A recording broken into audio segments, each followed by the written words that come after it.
இன்ஸ்கர்ட்ல height கம்மி பண்றது வந்து பார்த்துட்டிங்கன்னா, ரொம்ப ரொம்ப ஈஸி. ஒவ்வொருத்தரும் வந்து பார்த்துட்டிங்கன்னா, ஒவ்வொரு விதமா வந்து டக் பிடிப்பாங்க.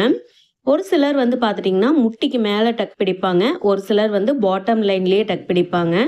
நான் எப்படி ஹைட் கம்மி பண்ணுவேன் அப்படின்னா, நாடா போட்டிருக்க அந்த பட்டி பீஸ் வந்து விட்டுட்டு, மீதி எவ்வளோ லென்த் இருக்கு அப்படிங்கிறத செக் பண்ணிப்பேன். அதையே வந்து 2ஆ டிவைட் பண்ணிப்பேன்.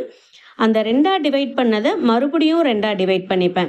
இப்போ உதாரணத்துக்கு வந்து பார்த்துட்டிங்கன்னா, 35 இன்ச் வந்தது. அதுல பாதி 17.5, 17.5ல பாதி 8.25 இன்ச். அதை வந்து அப்படியே மார்க் பண்ணிக்கணும்.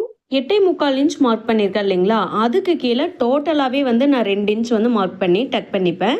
ஆனா இந்த கஸ்டமர் வந்து பார்த்துட்டிங்கன்னா, எனக்கு கொஞ்சம் மேல இருக்க மாரி வேணும் அப்படின்னு கேட்டிருந்ததுனால, நான் வந்து பார்த்துட்டிங்கன்னா, 8.25 இன்ச்ச வந்து சென்டர வச்சுட்டு, அதுக்கு மேல ஒரு 1 இன்ச்சும், அதுக்கு கீழ ஒரு 1 இன்ச்சும் வச்சு நான் வந்து டக் பண்ணிட்டேன். ரொம்ப ஈஸியான மெத்தட் தான். கண்டிப்பா ட்ரை பண்ணி பாருங்க.